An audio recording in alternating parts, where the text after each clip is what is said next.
Before documentaries existed, human suffering was sold as entertainment. Crowds gathered not to learn, but to stare. People were displayed the way animals are displayed today. This horror was called the human zoo. It did not exist in ancient times. It happened in the modern world. It happened in cities that claimed to be civilized.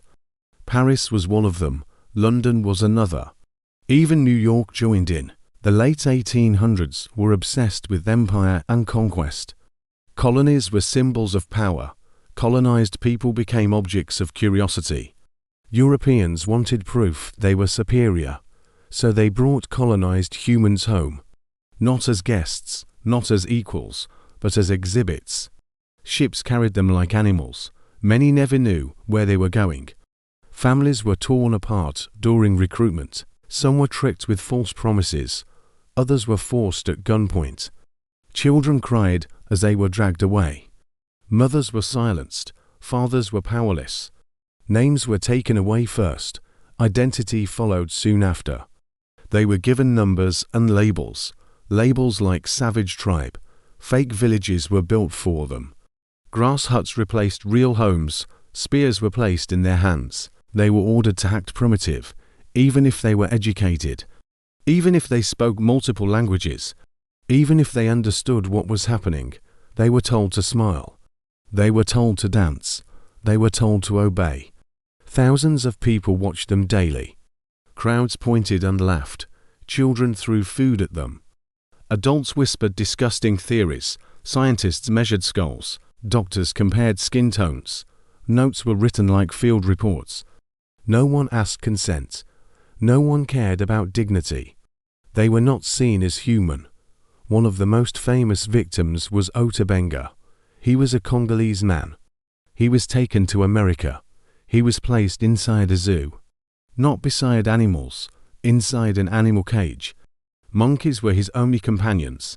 Signs described him as a missing link. Visitors laughed and clapped. Ota Benga did not understand why. Disease spread quickly in these exhibitions. Cold climates killed tropical bodies. Medical care was almost non-existent. Many died during exhibitions. Their deaths were ignored. Some bodies were dissected. Others were buried anonymously. No records were kept.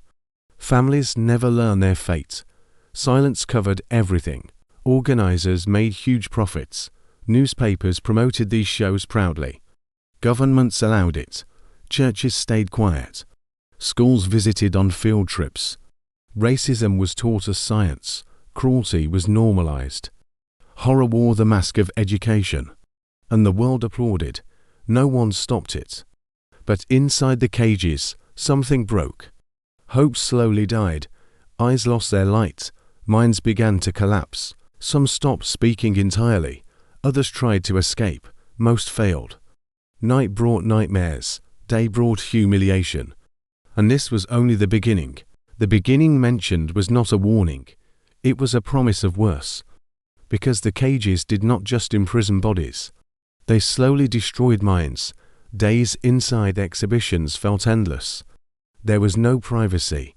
There was no silence. Eyes followed every movement. Laughter never stopped. Mockery became routine. Shame became permanent. Many captives stopped sleeping properly. Nightmares replaced rest. They dreamed of home. They woke to iron bars. Depression spread like an infection. Some refused to eat. Others stared at nothing for hours. The mind tried to escape when the body could not. Organizers called this laziness. Doctors called it inferior psychology. Punishment followed disobedience. Public humiliation increased. Performances were forced. Dancing on command became survival. Smiling became a defense mechanism. Resistance meant pain. Obedience meant slow death. Children learned this first. Children suffered the most. Some children were born inside the exhibitions. They never saw a normal world. Crowds were their classroom. Insults were their language lessons. Pointing fingers taught them who they were supposed to be. Identity was erased before it could form. Parents watched this helplessly. Guilt crushed them daily. Love became a silent crime. Hope felt dangerous. Ota Benga's suffering deepened with time. He began refusing to perform. Zoo officials increased restrictions. They sharpened humiliation. His teeth were displayed as proof of savagery. Newspapers mocked his pain. Protesters tried to intervene. Their voices were ignored. Eventually, he was removed from the cage, but freedom came too late. Outside the zoo, the world still stared. Racism followed him everywhere.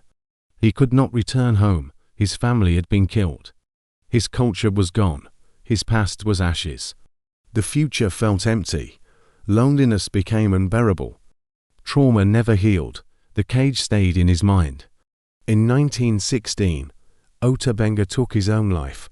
No crowds were present this time. No laughter followed. The world barely noticed. His death was not an exception.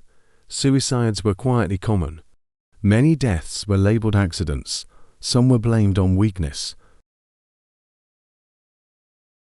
History moved on. Across Europe, similar tragedies unfolded. Exhibitions continued for decades. New victims replaced the dead. Memory was intentionally short. Profit demanded silence. Governments preferred ignorance. Museums archived skulls, not stories. Pain was classified as data. Humanity was reduced to measurements. And the crowds kept coming, but cracks were forming outside the cages. Journalists began questioning the shows. Some scientists doubted their own lies. Protests slowly grew louder. The public started to feel uncomfortable. Shame replaced fascination. The human zoo was dying, but its damage was permanent. Because trauma does not close with gates, it waits to be remembered. The gates eventually closed, but nothing was truly undone. Human zoos did not end in one moment of justice. They faded quietly. No apologies were announced. No trials were held. The cages were dismantled at night. Signs were removed. Posters were burned.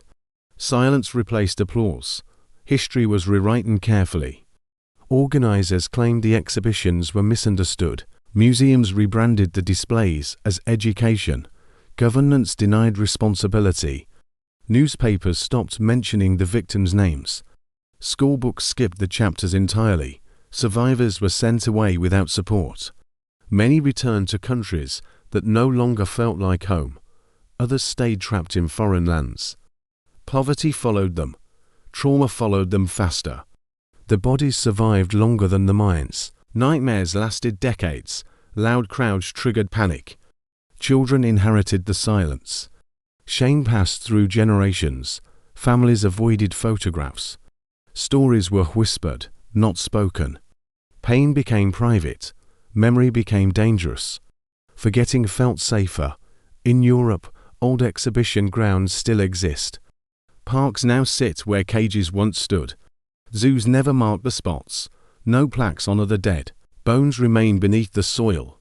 Archives hold stolen skulls. Museums debate returning them. Some refuse, others delay endlessly. Justice waits in storage rooms. The logic of human zoos never disappeared. It evolved. Stereotypes replaced cages. Films replaced fences. Mockery moved to screens.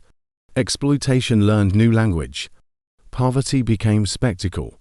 War victims became content. Trauma became entertainment again. The audience never changed. Modern tourism still sells human suffering. Slums are photographed like attractions. Tribes are filmed without consent. Pain is edited for views. Dignity is negotiable. Profit remains the goal. The past whispers through algorithms. The same curiosity survives. The same distance protects viewers. Humanity is still conditional. Descendants now search for stolen ancestors. They demand remains be returned. They demand names be restored. Some museums finally listen. Others hide behind paperwork. Time becomes another weapon. Many victims will never be identified. Their stories end in files. Their faces fade from memory. Erasure finished the job. The world prefers simple endings, but this story has none, because the harm was not temporary, because humiliation leaves echoes, because cages teach lessons that last. the humans who trained generations to look away. It taught cruelty to feel normal. It taught silence to feel polite. And those lessons survived. They still breathe among us. The exhibits are gone. The crowds have moved on. But the question remains unresolved. Who was allowed to be human? Who decided? And who benefited?